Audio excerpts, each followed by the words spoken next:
बिस्मिल्लाहिर्रहमानिर्रहीम। नूर मौलाना शाह करीम हुसैनी हाज़िर इमाम। मुशरिक शाह मेहरबान मौला मदद फरमा। या मौला जो जिक्र किया गया तेरे हुजूर में मौला उसको कबूल फरमाना मौला। या मौला मेहरबान मदद फरमाना मौला। आमीन या रब्बल आलमीन। या मदद to all friends.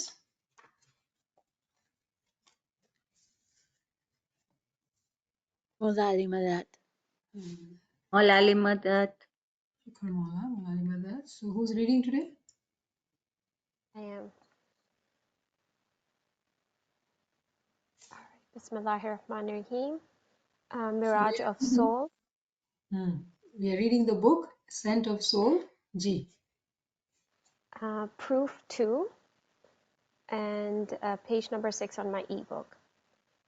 According to chapter 32, verse 5, God regulates the command, Amr, i.e. the soul, from the heaven to the earth.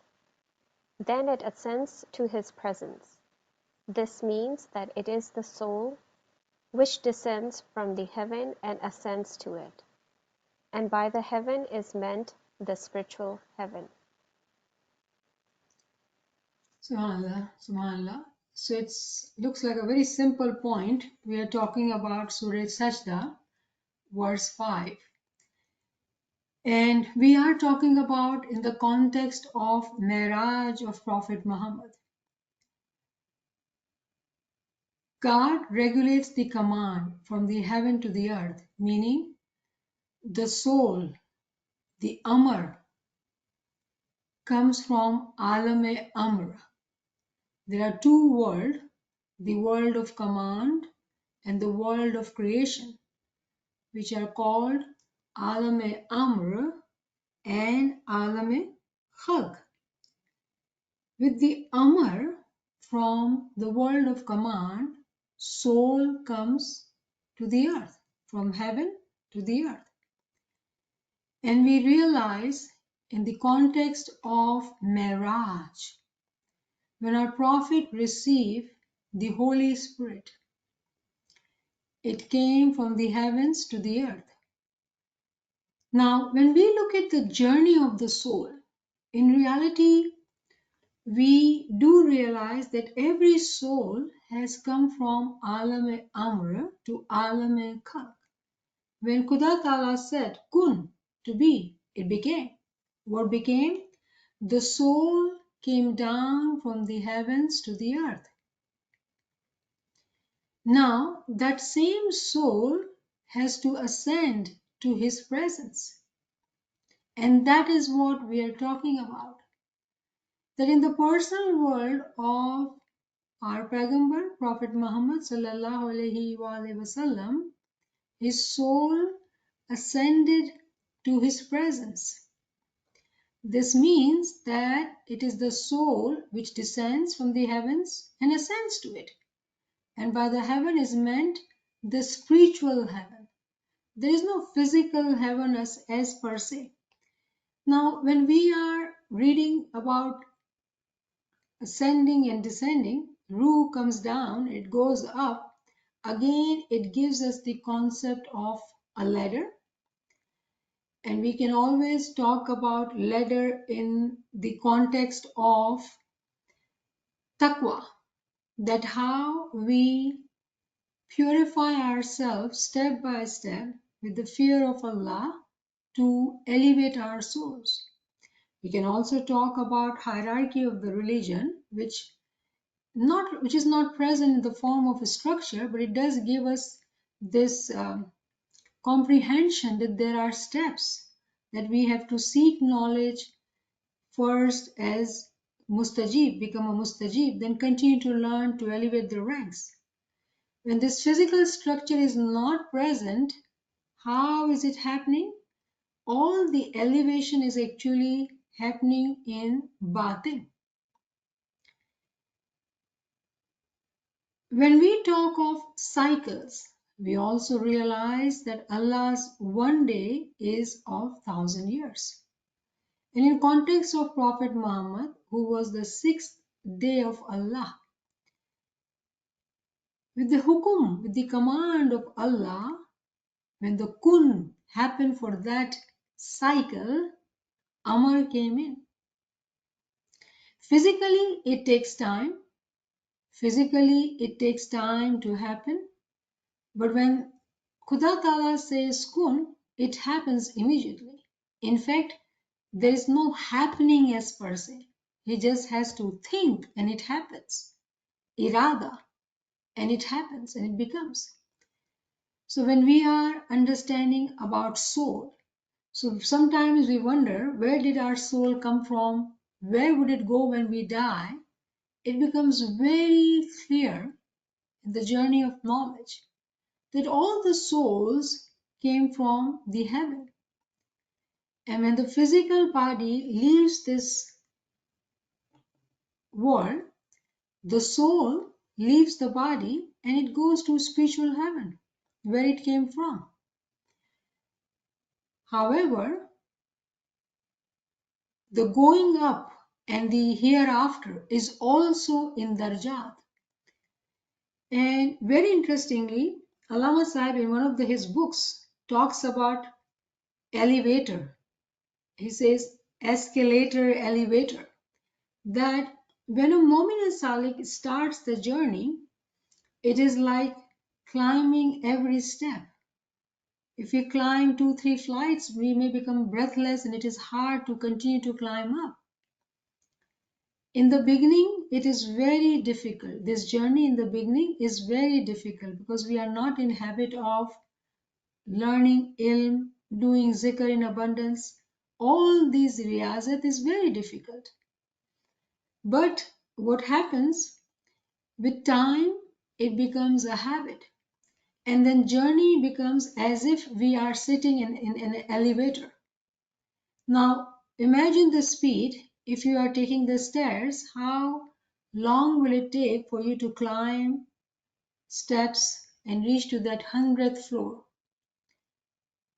Example of that world is given to us as a building having 100 floors. And if Imam's bungalow is on the 100th floor, and if you are taking the stairs, how long will it take? In the beginning, when we are climbing up the stairs, it may feel, oh, we will not survive. We will die.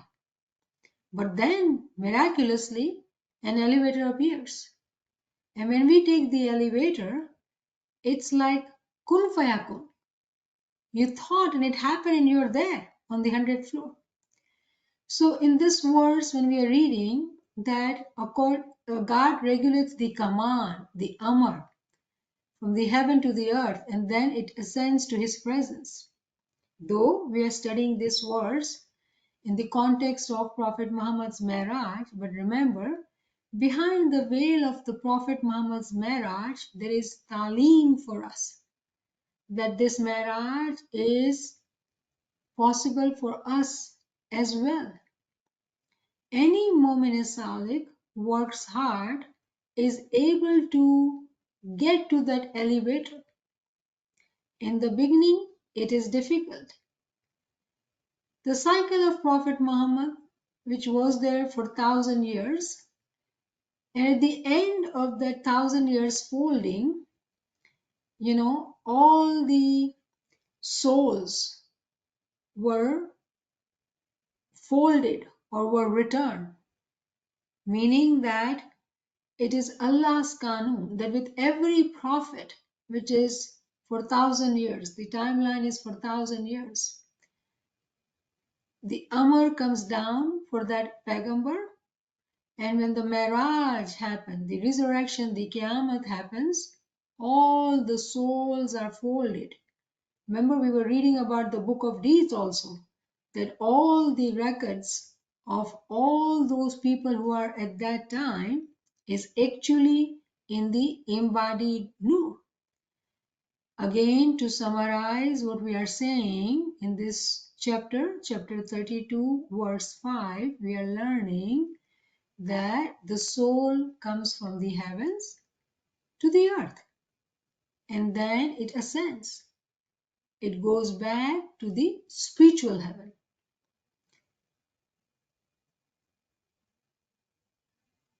Ji. Proof 3.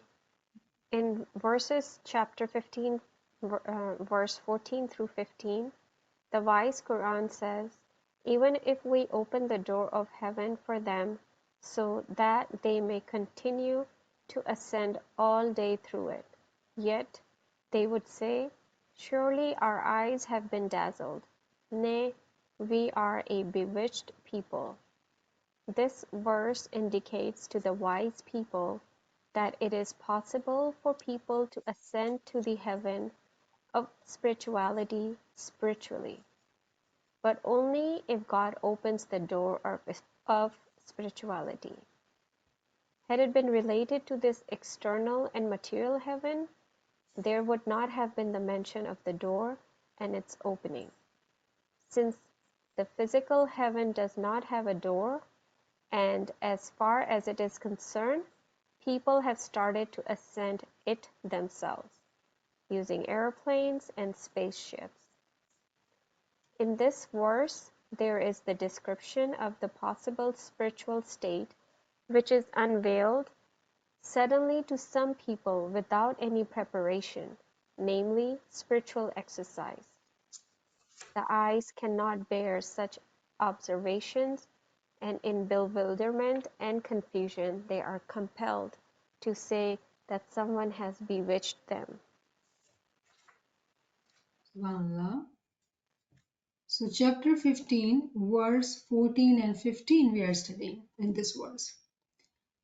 Now, if you look at this paragraph, there are truly very many concepts being discussed. And it says, even if we open the door of heaven for them so that they may continue to ascend all day through it, yet they would say, surely our eyes have been dazzled. Nay, we are bewitched people. So many concepts, soul ascending, door, heaven, very many things are being talked about.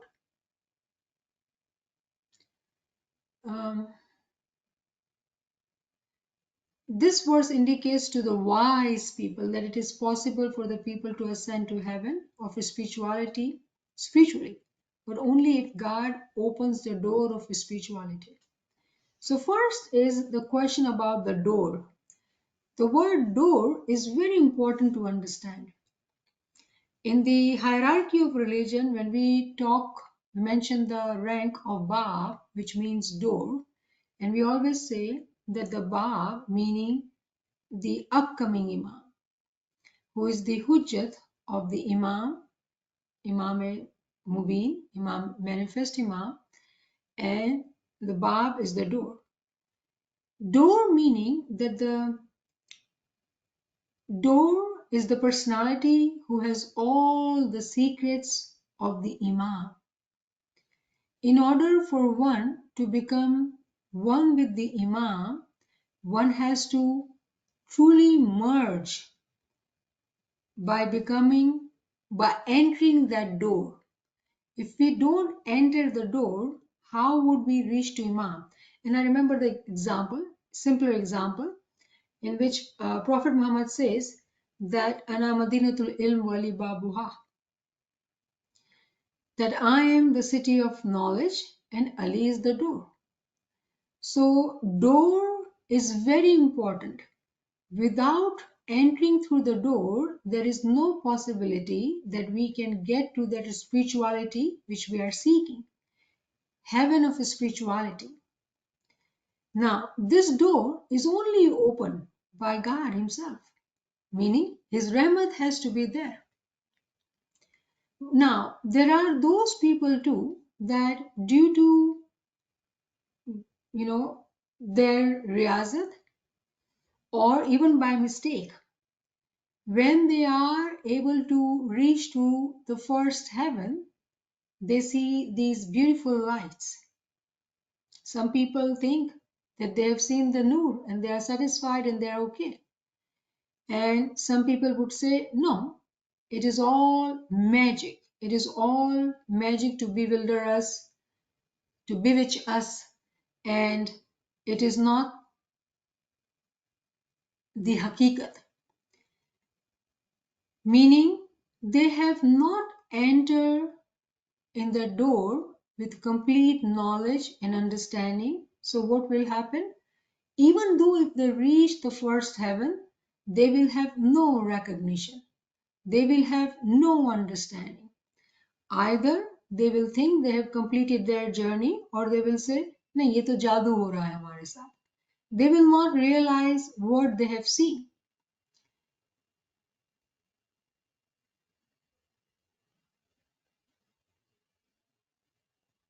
In this verse, then there is a description of the possible spiritual state which is unveiled suddenly to some people without any preparation, namely spiritual exercise. So there are times that it happens that people get to that level. Somehow they reach that level, and when they have not done the riyazat or ibadat, what will happen? Their eyes will not be able to tolerate, they will not be able to bear that noor which they see. And even if they see, they'll be confused, and what they'll say, nahi bhai, jadoo kar diya hai. So in reality, what are we learning? Through this verse, we are learning that there is a concept of door, meaning pehla asman hai, dusra asman hai, tisra asman hai, meaning there is a ladder of darjat. One ladder we complete, we enter into the second ladder, then the third ladder. However, there are conditions one needs to fulfill. Then their tarakki, their progress happens step by step, and they are able to realize, recognize, and accept their tarakki to continue to go up. Now, then there are those who, for whatever reasons, when they reach there and they have not done the spiritual exercise, meaning what? Ibadat at Nurani time, zikr during the daytime. If their deeds are not pure, if they still think, gossip, judge people, they may reach there sometimes, but they will not be able to tolerate. Meaning they might see the nur, but they will not believe it. They will not be able to tolerate it. And they will leave it. Meaning they will stop doing the ibadah. They will stop elevating themselves. Additionally, we do need to realize that when one does not have knowledge even, same thing will happen to them. They will not be able to understand what is happening, and they will leave it there, and they will stop their progress on by themselves. And what word in Quran is using? That they will say that there is a magic done on them. When they don't understand the ruhaniyat, of course they will call it as magic, because they don't realize that ruhaniyat is so powerful. The majizat of ruhaniyat are so powerful. Now just take the example of the Miraj of our Prophet.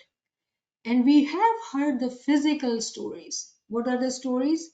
That a horse came in with the wings, and Jibril was there to tell him to climb the horse. And then they are going up. And after some time, Jibril says, I cannot go further. You have to go alone. Now, these are all allegories which has ta'wili meaning in it actually. But imagine if we are not seekers of ta'wil, then this Quranic verse would sound very, very right. That if the door is open to them, let's say during the daytime, somebody has experience of something, what will happen? They will say, oh, it is nothing but a magic which has been done upon us. In opposed to that, those who are seeking for ruhaniyat, for ruhani progress, for them, they will understand that whatever is being talked about as heaven here, it is nothing to do about physical skies, physical heavens. It is all happening within themselves, within their batin. All this recognition is within their batin. And what will happen? All these doors will continue to open for them in their personal world. Now, if it were to be related to going to this sky, then Allāmah Sahib is giving us example that we don't need to worry about it. People are on their own going there. People are going their spaceships, their aeroplanes. They're going there. How does it relate? For us as a spiritual mu'mineen, seeking spirituality, seeking the didar, to be reaching there. If it related to be sitting into the spaceship and reaching there. No. Mu'min Salik does not need to do anything physical as per se, meaning get a ticket, get into the spaceship to elevate to the heavens. No. Mu'min Salik is able to elevate while they are sitting in their Nurani time ibadat, when they are doing Nawafil ibadat, Didar is in the knowledge. All these practices which a Mu'min Salik does for 24 hours helps them open the door after door after door, and they continue to elevate themselves. It does not limit them to that level. Now, in the story of a Pagambar, when we hear that story, that Pagambar went to the heavens on the horse. And I hope that we know the horse actually means Isme Azam. Meaning, if we today also want to elevate ourselves, what do we need to do? We need to ride on the Isme Azam. Ride on the Isme Azam? Meaning, doing that ibadat so consistently with such a focus that we are not separate from our Isme Azam. We are not separate from Isme Azam. And the Burak, the name of the horse was Burak, and he was flying. He had wings. All those wings are actually azkar, names of Allah, our zikr, which we do. The more zikr we do, the more wings we will have. Meaning, when we are, imagine ourselves that we are sitting on a horse. You know, a good horse rider is one that the horse does not feel, when you ask those, people who race, and they will describe that there's a connection between the horse and the horse rider, because the horse does not feel that there is a separation between them being a horse and the rider. Now, this is a beautiful understanding for us, seekers of the truth, that when we become one with our Isme Azam, there is no distance, there is no partition between us and our Isme Azam. With that love, we are doing our zikr ibadat, Nurani time as well as other times. When we do ibadat like that, when we are connected to our Isme Azam like that, that it becomes our favorite word. It becomes our beloved word. Why? Because behind that word is actually a curtain, a veil, and behind that word is Imam-e-Zaman. And what do we seek?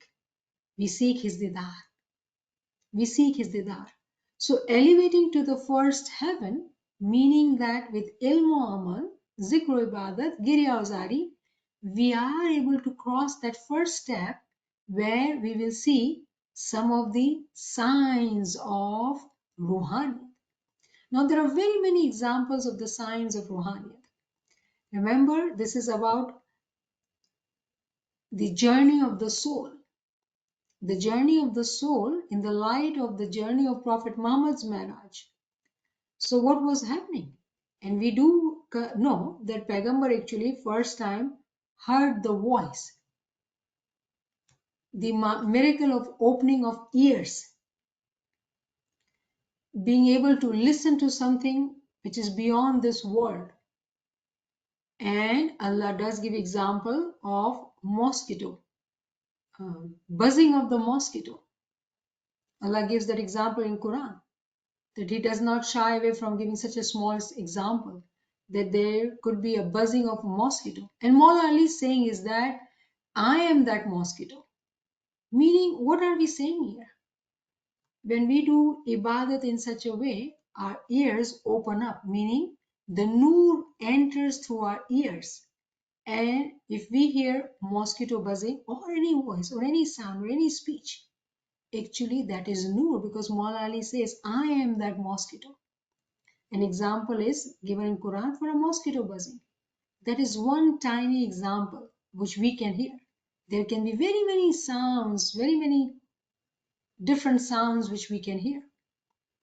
Somebody speaking, somebody reciting, somebody singing.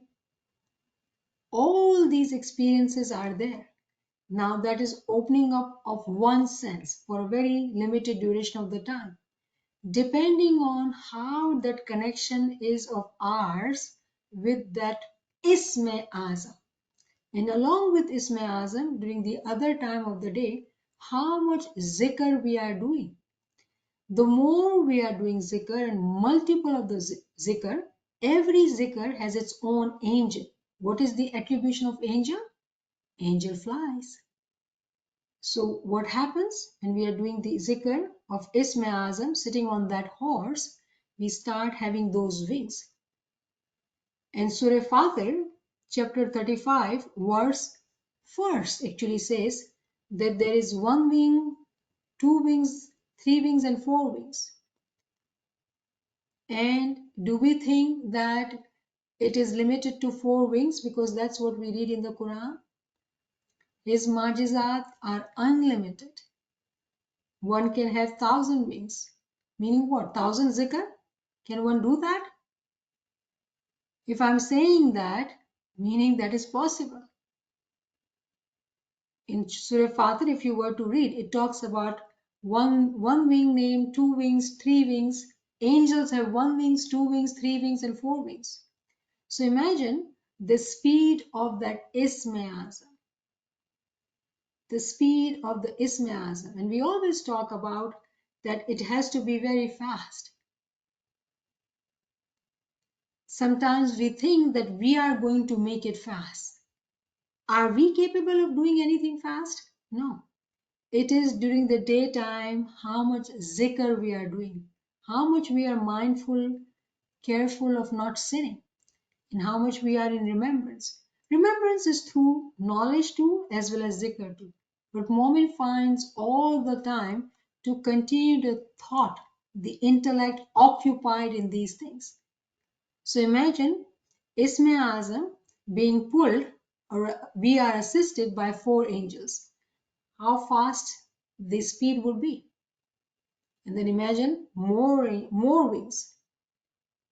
And we are realizing in this chapter, chapter 15, which is Surah Hajr, 14 and 15. And we are learning about the concept of the door, meaning there are darjat. From each door when we enter, we fana ourselves in that door. When we enter into the second door, we fana ourselves, we become one with that door. The mercy of the Imam is that when we take one step, we become that step. Then we take another step and we have gotten to the second door, the door merges with us. It is not us that can reach there. Imam comes to us and sits on our heart, comes into our heart. So there is such a beautiful understanding for those salikin, those who are traveler on the path of spirituality. In opposed to those who are not walking on the path, for them, if they were to reach, if they were to see this light for one reason or the other, because it is the time of Qiyamah, there are people who pray for the whole Jamaat. There are people. And if some Jamaati member becomes lucky for whatever reason, they had some majiza, will they believe it? No. Either they'll become scared or they'll say, no, somebody is doing black magic, because they will not understand it. So what is the underlying thing here? Knowledge is crucially important. So let's say there are those mu'minins who are praying for Jamaat and they are doing Girya Uzari and they are praying that Ya Mawla, elevate the ranks of Jamaat. And we are reading this Qanun here. Khuda Ta'ala is saying in the Quran that if they were to get there and if they have not done any spiritual exercise, they will not last there. So what becomes our duty? Those who have been walking on the path, whatever limited we have earned, what becomes our duty? With prayers, invite people to knowledge. Because without knowledge, they will not understand the blessings, even they will get it. So both the things are being told. Meaning, when we look at Paigambar's Miraj, those who understand the ta'wil, they will benefit from the ta'wil. We just understood the importance of the zikr as well as Isma Azam and the flight and the speed of the flight. We benefited because we understood the ta'wil of it. But imagine those who think of horse and having wings and making of these stories and talking about the detail of the stories. All stories. What is the learning behind these stories? meaning they do not have the true knowledge. And we as Smiley members, Smiley Jamaati members, we want this treasure to be shared with the Jamaat so they can understand the knowledge. And when we pray for Jamaat and when they see the spiritual majizat, they are able to understand it. They also can experience that happiness, that joy, which we experience when we understand something, even in Ilmi class. There can be friends here who may have had some experiences and we don't talk about it, and that's okay. But when we learn this in the knowledge classes, how happy we feel. Oh, I know it has happened to me. I now understand it. But you being here and understanding that miracle for yourself shows that you did not quit. You continue to ask questions. What was it? What does it mean? You continue to seek knowledge. And within knowledge, all questions will be answered. Nothing will remain unanswered. And those mu'minins, for those mu'minin, what will happen? When they will have this observation, they will be happy. They will be bewildered. And they will say in their heart, I want to know more. So one same verse, the application can be so different. Those who do not have this knowledge, their eyes will not be able to bear what they are seeing. What mushahada, if they are blessed with observations, they will not understand it. They will not be able to tolerate. They will not understand why they are bewildered. And they will end up in confusion. And at the end, they'll say it is all jadoo. But for Mu'min, there'll be no limit of happiness. The Mu'min will go in sajda and say, Shukr Guzari, that Mawla, whatever you have given me, I am grateful and I am thankful. I am not worthy, but it is only your mercy. So there is no speck of any pride in us. We continue to work hard and we continue to remain humble. That Mawla, it's all due to you. So that is the beauty when we learn about our Pagambar, that how his journey of Miraj is actually telling us about our journey of soul, our practice of ibadat. Ruh has come from Alam Amar and it is going to go back to it. But what do we need to do? Continue to elevate, continue to climb the ladder. And we do understand in the beginning, the journey is difficult. The beginning is difficult. But when you get to a certain level, oh, then you can take an elevator and climb and go up immediately. But until that time, patience is the key. Until that time, hard work is the key. And then you see the mercy and majiz of Imam, you'll be shocked. You are here, I am here, you'll be shocked. I am telling you that it is mercy of Imam. So Alhamdulillah, I think this is enough for us to reflect and be grateful, do some sujood and seek his rahmat, and inshallah we will continue with the proof number 4. If anyone has any comment or questions, definitely we can come forward. Subhanallah, subhanallah. It's beautiful to hear, that a lot of experiences Jamaat actually has and we see, but being in those experiences sometimes causes anxiousness or fear. What would you say at that point for the Jamaati member?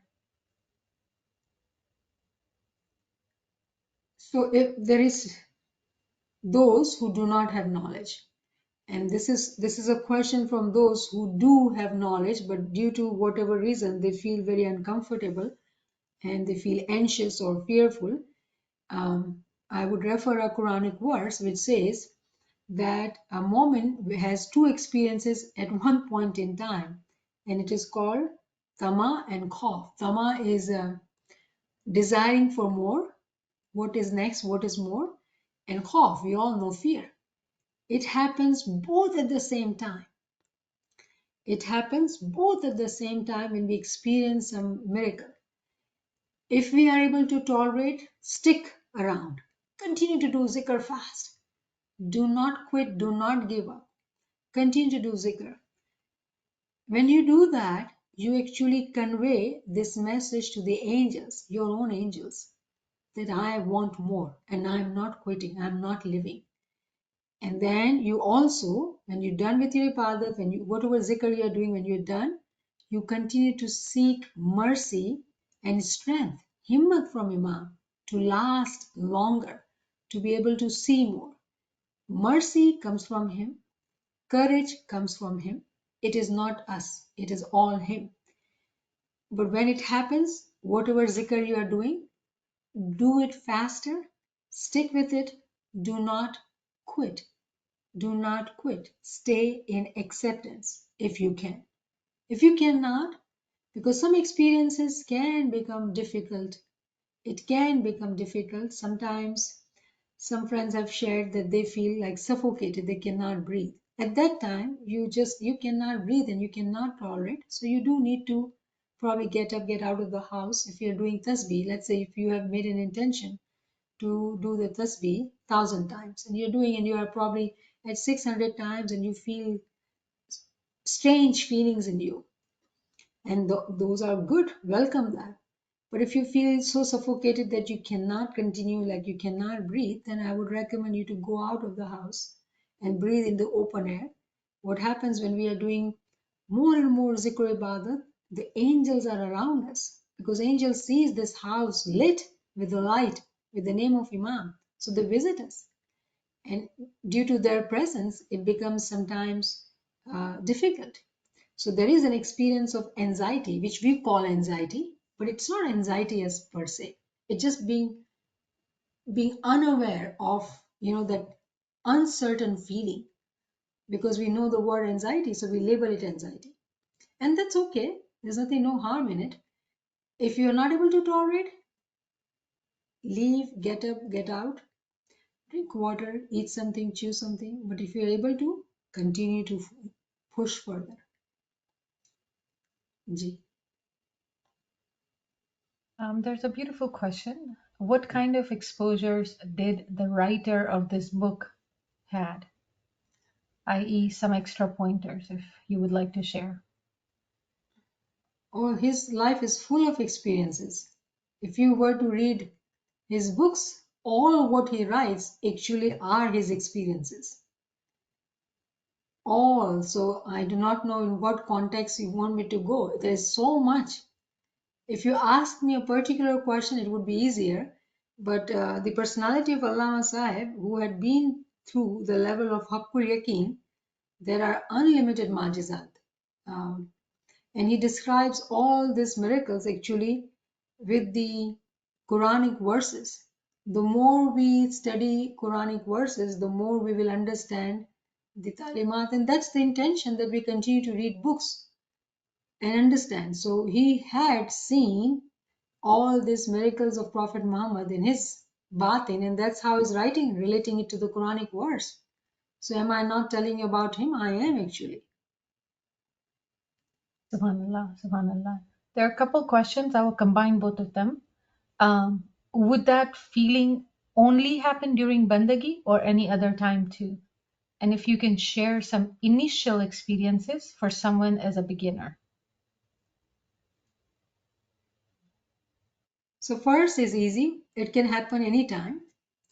Ibadat time, it can happen anytime. But if you are, when you call beginner, I'm poor, so how do I say it? But those who do abundant zikr. And when I say abundant zikr, meaning 1,000 times or 10,000 times or 100,000 times, that's abundant zikr. When they do that kind of zikr and they have habit of doing that kind of zikr, then the majizat can happen during the zikr time or bandagi time or wherever, anywhere.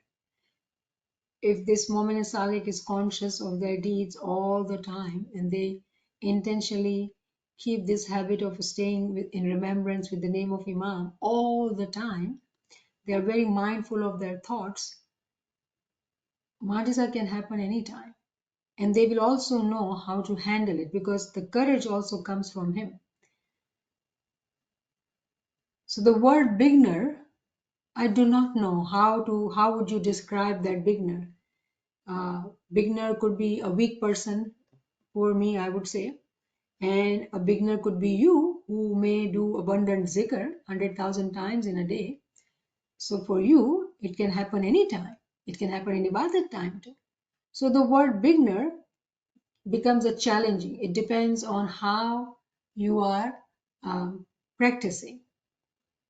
Speed of progress is actually on us.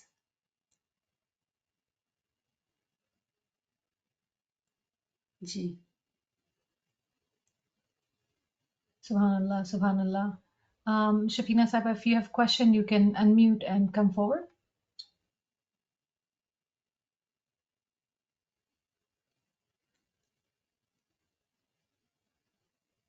Cannot hear you, Shafina.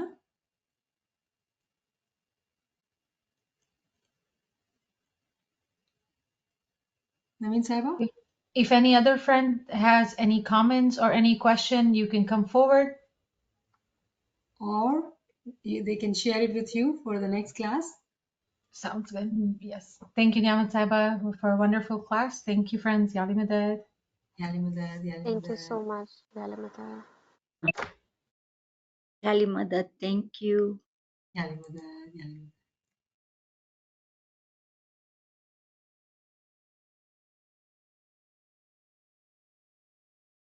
Thank you and Yali